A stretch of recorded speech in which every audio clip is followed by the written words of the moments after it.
Bienvenue la famille madridista, on se retrouve pour une nouvelle vidéo sur l'actualité Real Madrid, Rodrigo Vinicius, l'attaque brésilienne conquiert Madrid, Ancelotti, nous avons le gâteau, il faut mettre la cerise sur le gâteau. Rejoins la chaîne, en vous abonnant pour rater aucune de nos nouvelles vidéos. Je vous partage tous les infos du Real Madrid chaque semaine, n'hésitez pas à vous abonner en activant la cloche de notification pour suivre toutes les dernières informations du Real Madrid. Je vous dis tout, on commence. Rodrigo Vinicius, l'attaque brésilienne conquiert Madrid. Le départ de Benzema a laissé un grand vide, mais Ancelotti a trouvé chez les Brésiliens le tandem dont il avait besoin, renforcé par Bellingham. Vinicius et Rodrigo sont le duo offensif habituel du Real Madrid cette saison. Le départ contre toute attente de Benzema l'été dernier a changé l'équipe malgré l'arrivée de Joselu pour renforcer l'attaque en remplacement du Français et compléter un profil qu'elle n'avait qu'en se tournant vers l'effectif de jeune Alvaro. Sans Karim, l'attaque madrilène était au minimum avec Vinicius, Rodrigo et Joselu. Rodrigo venait de battre Asensio, mais pas Valverde, et alternait entre le banc et la position de titulaire. Le départ de Benzema lui a ouvert la voie, mais il a dû assumer la responsabilité d'être le coéquipier de Vinicius. Ancelotti a conçu un système dans lequel il a placé Bellingham dans le coin le plus avancé du losange du milieu de terrain pour soutenir les deux Brésiliens. Rodrigo approuve. L'expérience a contribué à s'imposer et à constituer la base du système offensif du jeu blanc pendant la saison, avec les alternatives de Joselu et Brahim comme relève lorsque l'un des trois était absent. La troisième balle a été celle de Güler, mais les blessures ont gâché les opportunités du talentueux joueur turc, en qui Ancelotti n'a pas eu confiance une fois remis de ses problèmes physiques.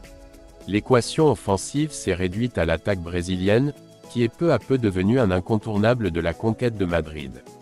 Vinicius a continué à être le joueur dangereux, perturbateur et décisif de l'attaque, dans laquelle son compatriote Rodrigo a fini par s'intégrer, mais non sans traverser plusieurs crises dans lesquelles sa froideur excessive, son manque de sang, sa combativité et son irrégularité de but ont été interrogées.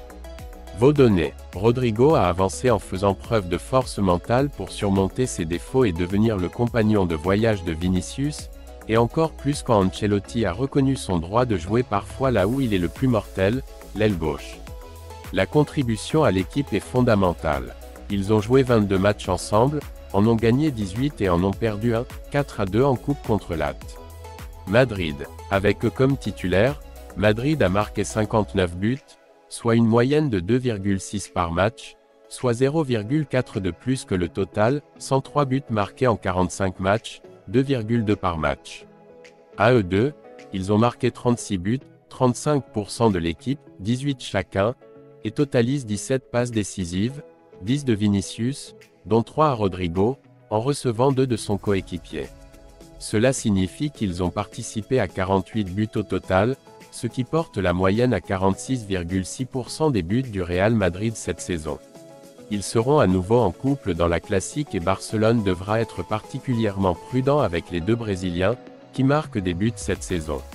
Vinicius a laissé derrière lui ses problèmes physiques qui l'ont empêché de terminer le match de Ligue des Champions contre City mercredi dernier.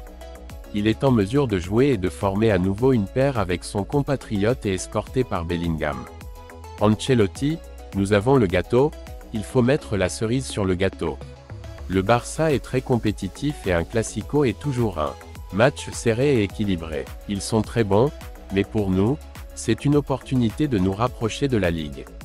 Carlo Ancelotti contient son euphorie après avoir passé le match de Ligue des Champions contre City et à la veille du classique qui pourrait être décisif pour la Ligue.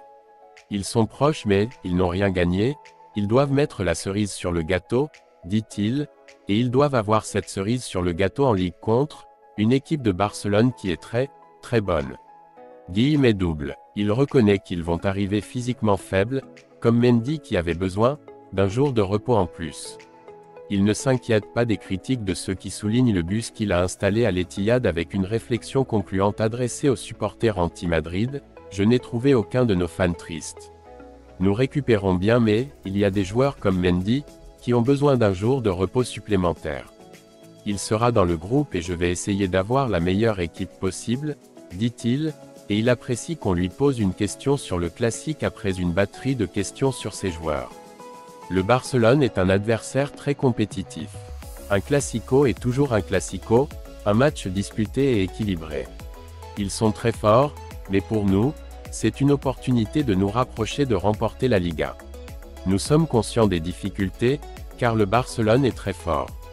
Ironique contre les critiques, l'Italien affirme que ce n'est pas encore le moment de se vanter d'être en demi-finale de la Ligue des Champions et d'avoir la Ligue en main. S'il bat Barcelone et après une saison au cours de laquelle il a connu d'innombrables revers avec des blessures, au moment, nous nous en sortons très bien, le gâteau est prêt et nous devons mettre la cerise sur ce mois le plus décisif.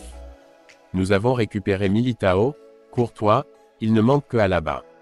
Nous avons bien atteint cette dernière ligne droite, mais nous devons mettre le glaçage sur le gâteau. Ancelotti ironise lorsqu'on lui apprend qu'il a été critiqué pour avoir joué un jeu aussi défensif contre City, cela ne me surprend pas. Nous avons été très clairs sur la façon dont nous devions jouer. Il faut bien gérer quand on a ou pas. Je n'ai pas le ballon. Parfois, il y a des matchs dans lesquels celui-ci est inférieur à la normale, et nous avons très bien réussi. Je n'ai trouvé aucun de nos supporters tristes, tout le monde est très content. L'équipe a montré son visage et quelque chose d'autre. Parlez-moi de la mer des marins, c'est quelque chose que j'ai entendu en Espagne et j'aime beaucoup. Sanctions et environnement sain. Concernant sa réaction de pleurer lorsque Casemiro est parti, c'est parce que, une légende, s'en allait et cela l'a touché, comme tous les supporters madrilènes. De Nacho a déclaré que, son avenir doit être décidé par lui, après son match spectaculaire contre City.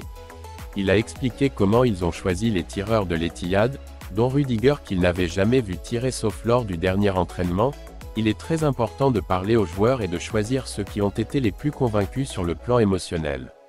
Ancelotti n'a pas exclu Militao comme titulaire contre le Barça, car il est prêt, même s'il lui manque des minutes. De Valverde a déclaré qu'il était déterminant et irremplaçable, où qu'il joue, il apporte sa contribution. Il a déclaré que Modric n'acceptera jamais d'être le perturbateur de son équipe, car il s'entraîne avec la même qualité et le même enthousiasme qu'il y a 10 ans. Il a fait l'éloge de son équipe d'entraîneurs, avec son fils à sa tête, qui lui apporte un enthousiasme et un professionnalisme qui le rendent hésitant dans la prise de décision, mais il a surtout souligné une chose, avoir un environnement sain et propre permet pour tirer le meilleur de soi-même. Un environnement sain est très important et il y en a dans le staff technique, dans les accessoires, chez les joueurs.